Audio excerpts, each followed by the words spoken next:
예수님은 부활하셨습니다. 이런 제목을 가지고 잠시 여러분들과 함께 하나님의 은혜를 나누겠습니다.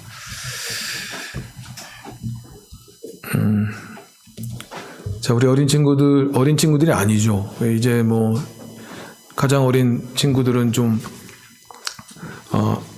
몸을 좀 비비고 올 수 있더라도 초등학교 3학년 이상 된 친구들은 좀 바로 앉아서 말씀을 잘 들을 수 있도록 해주시면 좋겠어요. 예배는 훈련입니다.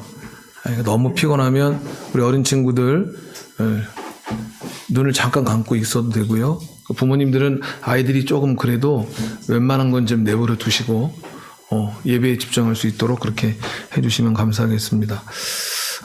제가 이렇게 연합 예배를 자주 드리는가 하면 이 통합 예배를 통해서 우리 아이들에게 예배를 좀 가르치는 기회가 되기도 하고, 그리고 부모님들이 예배 드리는 모습을 좀 아이들이 보고 함께 예배의 자리에 있도록.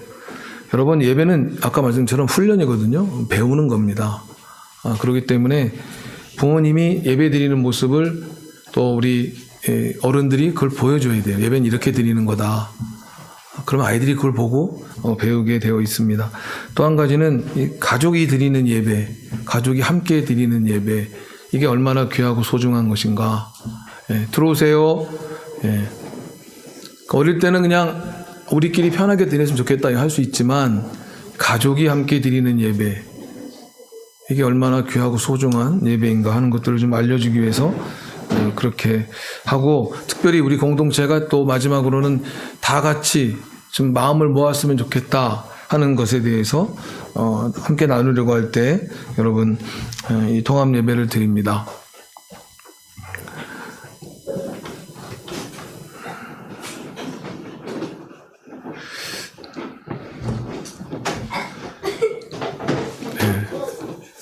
우리 어린 친구들은 찬양을 꼭 불러야 돼요.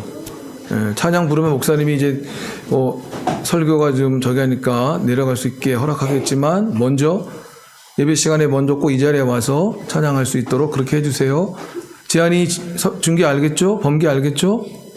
범기 목사님이 약속했었죠? 예배 드릴 땐 꼭 뭐하고 내려가라 그랬어요, 목사님이 범기한테. 그렇죠. 찬양하고. 지한이 지금도 마찬가지입니다. 알겠어요? 예.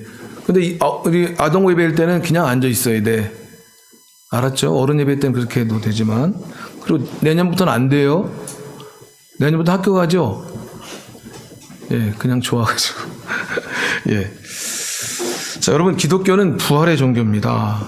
예수 그리스도의 부활 사건은 기독교 신앙의 근간을 이룹니다. 그래서 부활이 없다면 사실은 기독교는 아무것도 아닌 거예요. 예수님의 부활은 역사적으로 또 육체적으로 실제한 객관적이고 부인할 수 없는 사실입니다. 예수님은 실제적으로 십자가에 못 박혀 돌아가셨고 다시 살아나셨습니다. 부활하셨습니다. 그러므로 예수 그리스도의 부활은 예수님이 참 인간으로 이 땅에 오셨고, 그리고 동시에 사망에 매여 있을 수 없는 참 하나님이심을 보여주시는 사건인 줄로 믿습니다. 이 같은 예수 그리스도의 부활은 시편에도 예언되어 있고 또 사도들에 의해서 전파된 것이며 서신서들의 핵심을 이루는 내용입니다. 그리고 부활은 예수 그리스도 자신의 약속이면서 예수님이 친히 그리고 미리 알려주신 복음이기도 합니다. 예수 그리스도는 스스로 나는 부활이요 생명이니 나를 믿는 자는 죽어도 살겠고 무릇 살아서 나를 믿는 자는 영원히 죽지 아니하리라, 이렇게 말씀하셨습니다.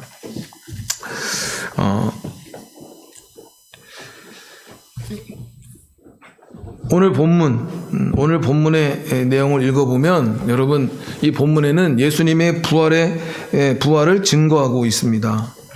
다시 한번 고백하겠습니다. 예수님은 부활하셨습니다. 여러분, 예수님의 부활의 증거는 오늘 본문엔 두 가지로 나타나는데, 첫째는 천사가 나타나 예수님의 부활을 증거했습니다. 5절 6절. 자, 5절 6절에 있는 말씀 같이 읽겠습니다. 5절 6절입니다.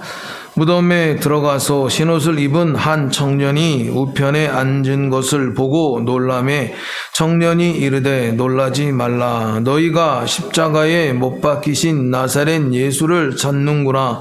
그가 살아나셨고 여기 계시지 아니하니라. 보라, 그를 두었던 곳이니라. 그랬어요. 여러분, 여기서 한 흰옷을 입은 청년은 다른 복음서에 보게 되면 천사라 이렇게 말씀하고 있습니다. 그러니까 천사가 사람의 모습으로 나타난 것입니다. 이 청년은 무덤에 예수님의 몸에 향품을 바로 왔던 여인들에게 예수님의 부활을 전합니다. 예수님께서 십자가에 죽으신 것처럼 다시 살아나셨다, 다시 부활하셨다라고 말씀하고 있어요. 죽으신 것처럼 분명히 죽으셨고 분명히 다시 살아나셨다, 부활하셨다 이렇게 말씀하고 있습니다. 그래서 예수님의 무덤이 지금 비어 있다는 것입니다. 여러분, 우리는 천사의 말을 통해 예수님의 죽으심과 부활이 연결되어 있음을 알 수가 있어요. 죽으심이 없다면 부활도 없습니다. 부활이 없다면 죽으심도 없습니다. 여러분, 예수님이 죽으신 이유를 우리가 잠깐 좀 말씀드리겠는데, 예수님이 죽으신 이유는 첫째는 우리의 죄 때문이에요.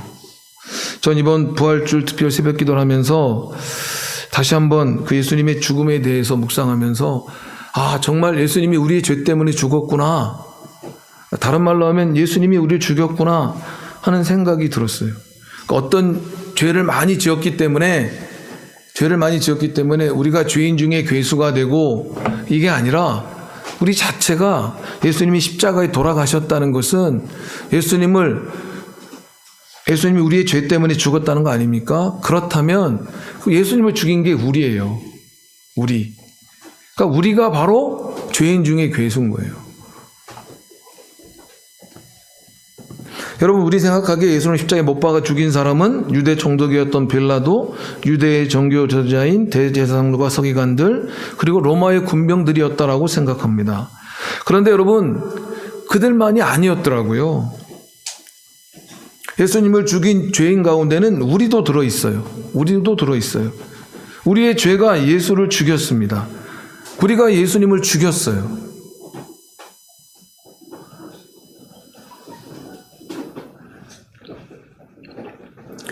그 앤서니 테스테파노라는 사람이 쓴 무신론자들의 마음속이라는 책에 보면 그가 이런 말을 합니다. 십자가 사건은 인류 역사상 가장 끔찍한 배은망덕과 기만, 부패, 음란, 악의의 행위였다. 만물과 만인의 창조주가 자신의 피조물들에게 죽임을 당했다.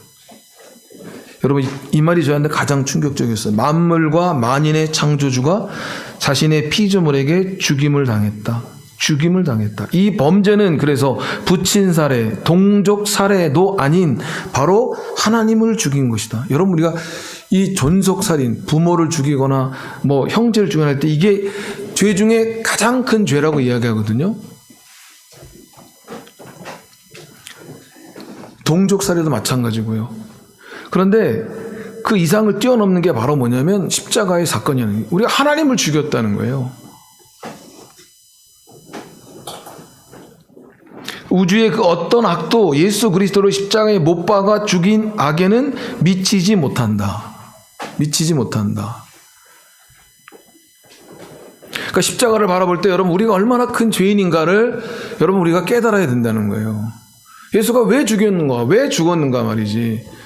겉으로는 여러분 좀 괜찮아 보이고 멋있어 보이고 훌륭해 보이잖아요. 안찬홍 군. 우리 안찬홍 얼마나 착합니까? 근데 안찬홍의 죄가 예수님을 죽인 줄 믿습니다. 아멘이에요? 이거 전혀 안 그런 것처럼. 우리 찬홍이가 예수님을 죽였어요. 그런 적 있어요, 없어요? 그런 적 있어요, 없어요? 나는 아니고 옆 사람이 죽였다고? 제가 아니에요. 옆에 있는 우리 힘찬이, 강찬이가. 여러분, 정말 이게 깜짝 놀란 일이잖아요. 그러니까 우리가 좀 세게 얘기하면 저와 여러분이 살인자인 거예요. 살인자 중에서도 최고의 살인자. 왜? 하나님을 죽였으니까. 하나님을 죽였으니까. 그러니까 제가 성경을 무슨 생각이 들었냐면, 그러니까 성경이, 여러분 어떻게 보면 성경에 보면 부끄러운 이야기들이 막 나오잖아요. 이런 건 좀 얘기 안 해도 좋을 것 같은데, 왜 이런 얘기를 할까 하는 이야기들이 있잖아요. 숨기고 가리고 그냥 못 본 척하면 되는데 왜 자꾸 성경이 이걸 다 드러낼까? 다 드러낼까? 베드로가 예수님을 부인한 사건, 그죠? 또 바나바와 바울이 마가 문제로 다툰 사건. 왜 이런 걸 좀 드러내면 안 좋을 텐데 왜 다 드러낼까? 여러분, 십자가 앞에서 죄인인 우리가 이게 뭐가 문제가 되겠어요? 이까짓 게 뭐가 문제가 되겠어요? 이 죄를 드러내는 게. 예수를 우리가 죽였는데, 여러분, 내가 예수 죽인 죄인인데 이까짓 죄 드러내는 게 뭐가 문제겠어요, 여러분? 여러분 좀 이해가 되십니까? 좀 다 이해가 안 됐는데 그걸 알겠더라고요. 나는 존재적 죄인이야. 실제적 죄인. 예수를 죽인 죄인이에요, 내가. 그런데 여러분, 내가 예수 믿고 나서 구원받은 다음에 짓고 있는 죄는 그거에 비하면 아무것도 아닌 거잖아요. 그러니까 이걸 드러내는 거지. 회개하면서 드러내는 거죠. 회개하면서. 나한테는 의로운 것이 정말 나올 게 없다, 인간적으로는.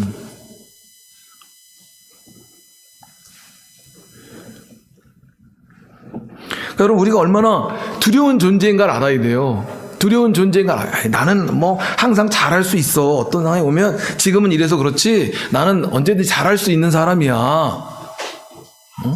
이렇게 생각하면서 우리 살아갈 때 여러분 아니에요.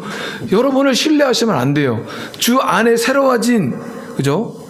존재로서 주님을 신뢰하는 건 말아도 여러분들이 언제나 잘할 수 있다. 언제나 나는 변함없이 이런 인간적인 어떻게 달라질 줄 모르는 거예요, 여러분. 그러니까 우리가 예수 안에서 잘 믿음의 삶을 살아야 될 이유가, 여러분, 날마다 주 앞에 나아가서 주님의 은혜로 국률로 살아야 될 이유가 여기에 있는 거예요. 예수님의 십자가의 죽음이 얼마나 극악한 죄인지를 잘 설명하고 있습니다. 예수님을 십자가 죽인 것보다 더 끔찍한 사건은 없어요. 그래서 성경은 예수님을 죽인 우리의 죄를 10,000달란트 빚진 자라고 말씀하고 있는 것입니다.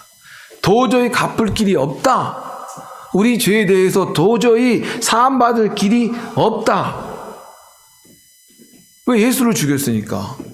그래서 우리의 죄를 사해 주는 것은 뭐예요, 여러분? 예수 그리스도의 피밖에 없다. 우리가 그분을 죽였는데 그분이 우리를 살리는 거예요, 여러분. 그래서 주님이 부활하신 이유가 뭡니까? 우리를 의롭다 하시기 위해서 부활하셨다라고 말씀하세요. 로마서 4장 25절, 예수는 우리가 범죄한 것 때문에 내줌이 되고 또한 우리를 의롭다 하시기 위하여 살아나셨느니라. 죽기만 하시면 안 돼요, 여러분. 우리가 예수님을 죽였어요. 우리 죄 때문에 예수님이 죽으셨어요. 그런데 예수님께서 부활하셔야 그 예수의 피로 그 예수를 죽인 우리의 모든 죄가 다 사해 주는 줄로 믿습니다, 여러분. 의롭다함을 받는 줄로 믿습니다. 둘째로 예수님이 죽으신 이유는, 십자가에 죽으신 이유는 바로 우리의 옛자, 옛사람, 아담의 본성을 예수님이 죽을 때 함께 죽게 하셔서 완전히 제거하기 위함이에요. 로마서 6장 6절, 우리가 알거니와 우리 옛사람이 예수와 함께 십자가에 못 박힌 것은, 한번 따라합시다. 우리 옛사람이 예수와 함께 십자가에 못 박힌 것은 죄의 몸이 죽어 다시는 우리가 죄에게 종 노릇하지 아니하려 함이니. 그러니까 주님이 죽을 때 우리도 죽어야 돼요, 여러분. 우리 옛사람, 아담의 본성, 그죠? 옛 자아가 주님이 죽을 때 죽어서 이제 완전히 그것이 제거되어졌어요. 정확히 얘기하면 불구가 되어진 거예요. 불구, 그 옛사람이. 그래서 이제 우리가 성령으로 살아갈 수 있는 길을 열어주신 거죠. 그래서 주님께서 부활하신 이유는 뭐냐면, 두 번째로 우리에게 성령을 주시기 위해서. 죽으신 이유는 우리 옛사람을 제거하기 위해서, 아담의 본성 옛자를 제거하기 위해서, 그래서 죄지지 않고 살아가도록 하기 위해서 주님이 부활하신 이유는 뭐라고요? 우리에게 성령을 주셔서 우리를 중생, 거듭나게 하시고 우리에게 영원한 생명, 주심으로 하나님의 자녀, 하나님의 백성으로 살아갈 수 있도록 하기 위해서 예수님이 또한 부활하신 것입니다. 여러분, 우리가 생각하기에 가장 소름 끼치는 행위, 이게 십자가에서 예수님을 못 박아 죽게 한 거잖아요. 그런데 이 예수님은 부활하심으로 이 어둠을 생명으로 바꾸셨어요. 악을 몰아내는, 그래서 인류를 구원하는 도구로 바꾸어 주셨어요. 우리를 용서하셔서 하나님의 자녀가 되는 놀라운 은혜를 베풀어 주셨어요. 그리고 우리로 하여금 휘장을 위아래로 찢어 놓게 하심으로 우리로 하여금 하나님 나라에 들어갈 수 있는 놀라운 은혜를 베풀어 주신 것입니다. 예수님의 죽으심도, 예수님의 부활도 여러분, 우리를 향한 놀라운 주님의 사랑의 선물인 줄로 믿습니다. 여러분, 예수님의 죽으심보다 부활보다 더 큰 선물은 우리에게 없는 것입니다. 이 놀라운 부활을 천사가 증거했어요. 두 번째로 누가 예수님의 부활을 증거했는가 하면 예수님 자신이 직접 부활을 증거하셨습니다. 예수님이 직접 막달라 마리아에게 자신의 부활을 증거하셨어요. 9절입니다. 여러분, 9절 같이 읽겠습니다. 9절 같이 읽습니다. 시작. 예수께서 안식 후 첫날 이른 아침에 살아나신 후에 전에 7 귀신을 쫓아내어 주신 막달라 마리아에게 먼저 보이시니 그랬어요. 성경은 정확하게 막달라 마리아에게 왜 예수님께서 부활하신 자신의 모습을 보여주셨는지 말씀하진 않습니다. 그럼에도 불구하고 막달라 마리아는 아무튼 부활하신 예수님을 만났어요.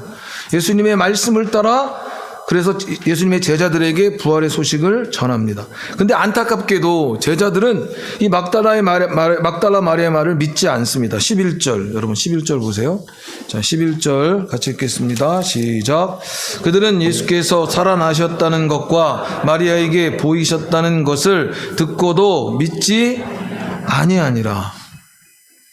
천사의 부활 증언, 그리고 예수님의 직접 부활 증언을 통해서 예수님이 부활하셨다는 것을 알았음에도 불구하고, 그래서 그 놀라운 소식을 막달라 마리아가 전했는데도 불구하고 그 소식을 믿지 않습니다. 저는 말씀을 묵상하면서 왜 제자들은 막달라 마리아가 전해준 예수님의 부활을 믿지 않았을까? 제가 3가지로 생각을 해봤는데, 첫째는 제자들의 편견 때문입니다. 제자들의 편견. 여러분, 막달라 마리아에게는 2가지 핸디캡이 장애가 있었는데, 첫째는 뭐냐면 여자라는 거예요. 여자라는 것이고, 또 하나는 이 막달라 마리아가 예전에 7 귀신에게 붙잡혔던 적이 있었던, 그래서 주님이 7 귀신을 쫓아내어 주신 적이 있었습니다. 여러분, 이 유대법에는요, 여인이 말하는 것은, 여인이 증언하는 것은 믿을 것이 못 된다, 이렇게 생각하는 법이 있었어요.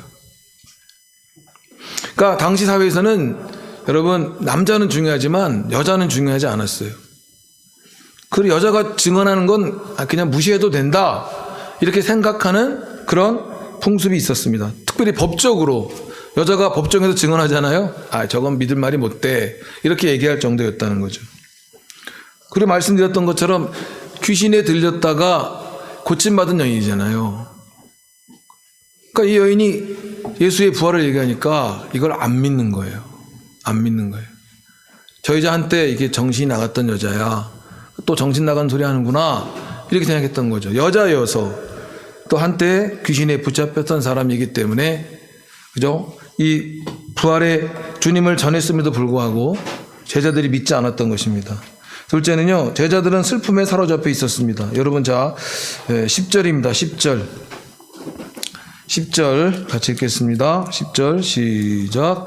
마리아가 가서 예수와 함께 하던 사람들이 슬퍼하며 울고 있는 중에 이 사실을 알림해. 그들이 지금 어떤 상황 속에 있습니까, 여러분?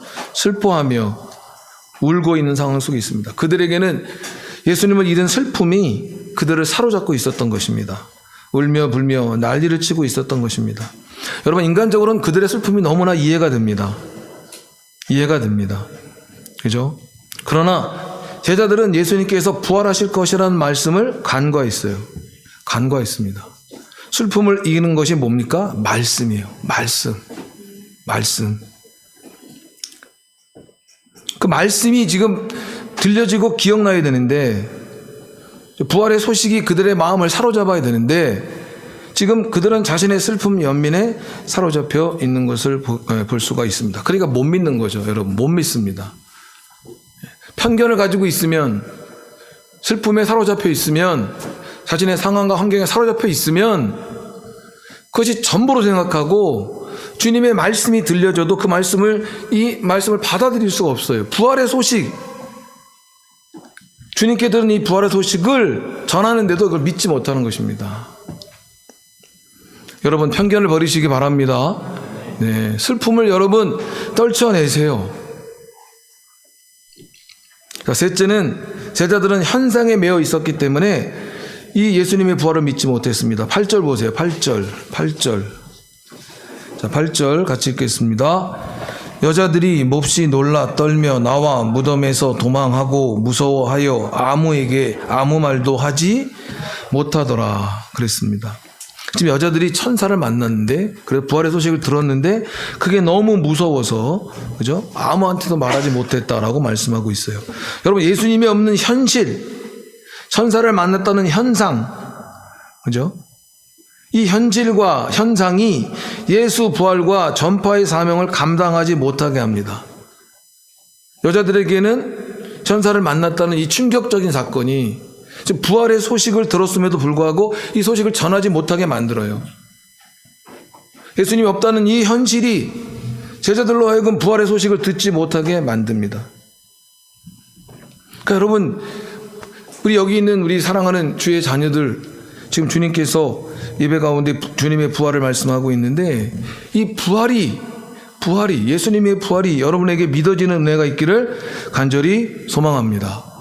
여러분, 제자들처럼 편견이 있어서 슬픔에 사로잡혀서 현상에 매여 있다면 여러분들도 예수님의 부활을 믿지 못할 거예요. 근데 한 가지 의문이 생기더라고요. 의문. 그럼 막달라 마리아는 어떻게 부활의 예수님 만나게 되었을까? 성경은 정확하게 이유를 설명해 주고 있지 않아요. 근데 제가 한번 추론을 해봤어요. 자, 막달라 마리아는 어떤 사람이죠? 예수님을 너무나 사랑해서, 여러분, 예수님이 돌아가신 후에 향품을 바르기 위해 다른 여인들과 함께 무덤에 찾아간 사람이에요. 죽으신 예수님의 몸에 향품을 바르기 위해 찾아갔어요. 얼마나 이 여인이 예수님을 사랑했는지 우리가 알 수가 있습니다. 뿐만 아니라 다른 복음서에 보게 되면 막달라 마리아는 처음 무덤에 도착했을 때 무덤의 돌이 옮겨진 것을 보았어요. 그리고 들어가 보니까 예수님의 시체가 없는 거예요. 예수님의 시체가 사라진 상황 속에서 막달라 마리아는 어떻게 했습니까, 여러분? 어떻게 했습니까? 예수님의 시체를 찾았어요. 예수님의 시체를 찾았습니다. 예수님이 부활하신 다음에 그 앞에 섰을 때 그 예수님을 무덤지기로 알고, 그죠? 예수님의 시체가 어디 있냐고 물어보지 않습니까? 예수님이 죽으셨는데도 그 몸에 향품을 바르러 갑니다. 예수님의 시체가 사라졌음에도 불구하고 그냥 포기하지 않고 계속 그 시체를 찾아다닙니다.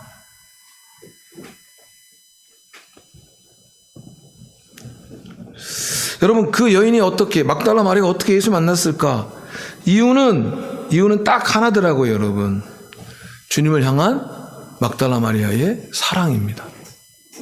사랑이에요. 여러분, 막달라 마리아처럼 저는 여러분들이 예수님 만났다라고 할 때 눈으로 직접 보았느냐고 물어보는 것이 아닙니다. 예수님께서는 보고 믿는 것보다 보지 않고 믿는 것이 더 복되다고 말씀하셨어요. 여러분, 성령 안에서 예수님의 부활을 믿고 있습니까? 복음을 듣고 자신이 예수님을 죽인 죄인임을 인정하고 회개하며 예수님을 나의 주와 구주, 왕과 구주로 믿는 사람이 성령 안에서 예수님을 만난 사람인 줄 여러분 믿으시기 바랍니다. 우리는 직접 부활의 주님을 만날 수가 없어요. 예수님이 직접 찾아오셔서 만나신 분들도 계시겠지만 그런 경우는 특별한 경우고, 우리는 눈으로 직접 예수님을 만날 수가 없습니다. 근데 주님을 내가 만났다고 하는 것을 알 수 있는 그런 증거가 있어요. 증거가 있어요. 부활의 주님이 나를 찾아오셨구나. 내가 부활의 주님을 만났구나. 어떻게 할 수 있느냐?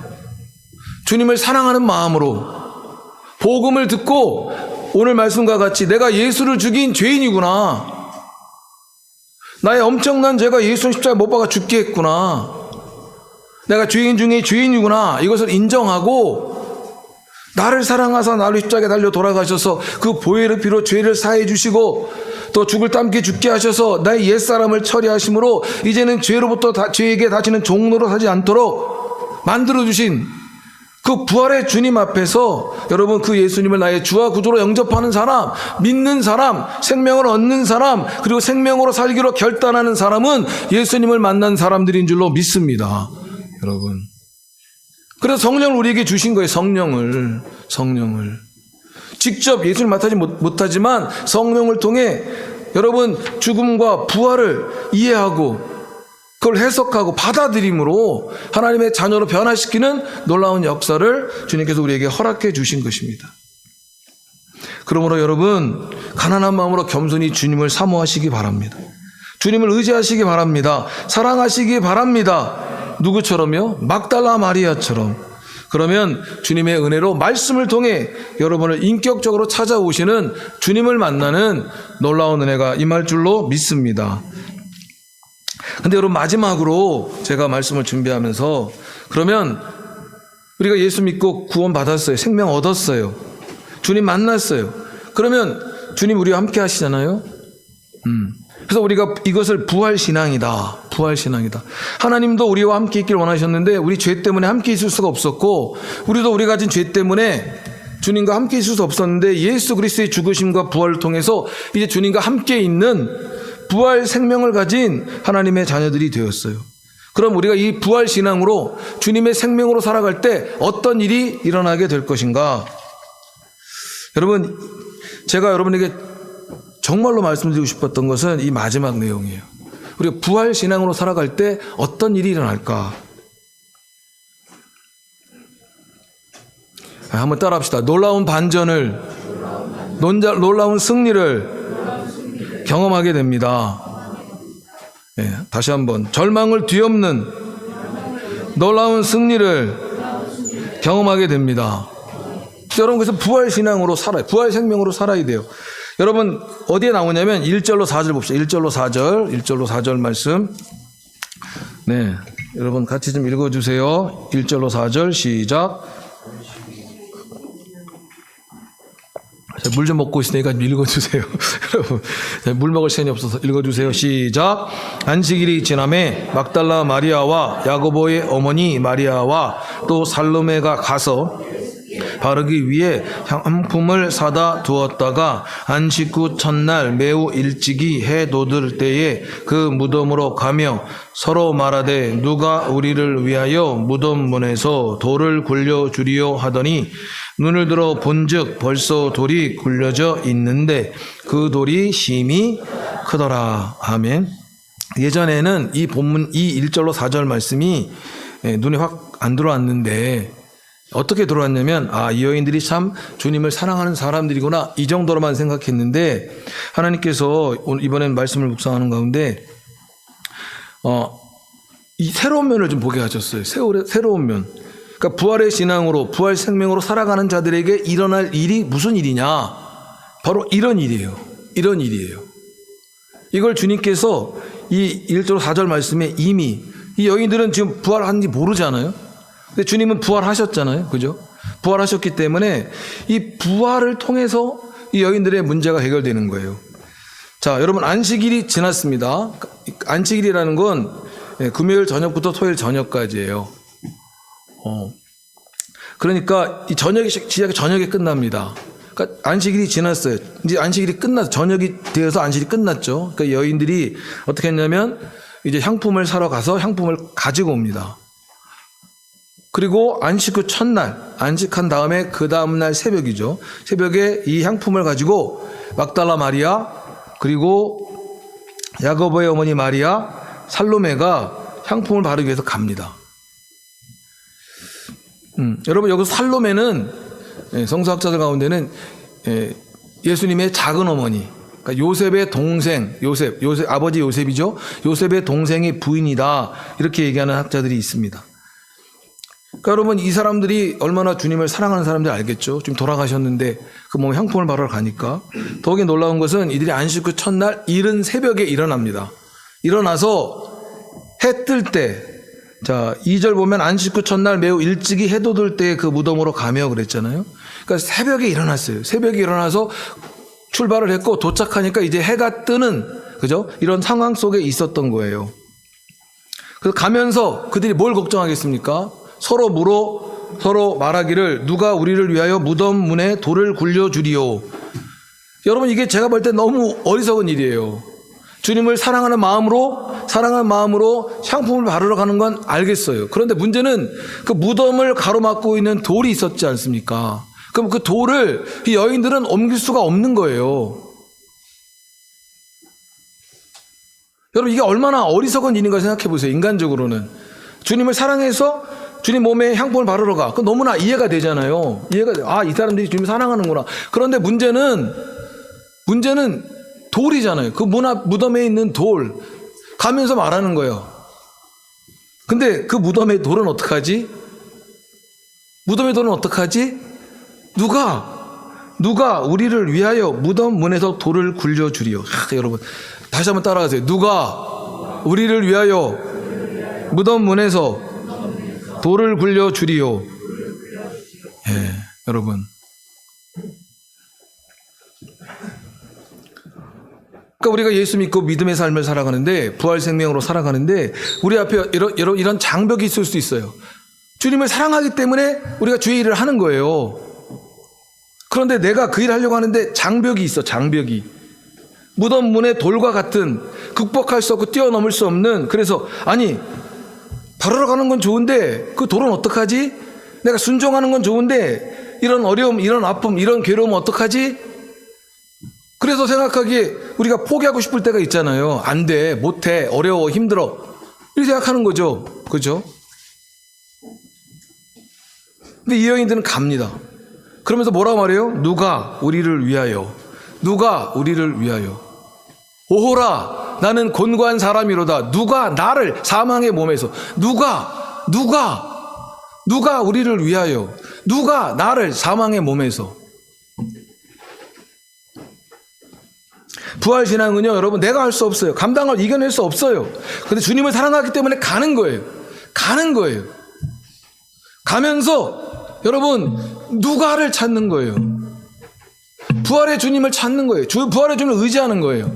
그러면 어떻게 됩니까 여러분? 자 4절 보세요. 4절 읽겠습니다. 시작. 눈을 들어 본즉 벌써 돌이 굴러졌는데 그 돌이 심히 크더라. 여러분 갔더니 그 부활의 주님이 이미 그 돌을 옮겨 놓으신 거예요. 벌써. 여러분 부활 생명으로 살아가는 사람들은 여러분 무덤 돌과 같이 우리 인생에 장애가 있을 수 있어요. 장애, 어려움, 괴로움, 고통, 아픔 이런 게 있을 수 있다는 거예요.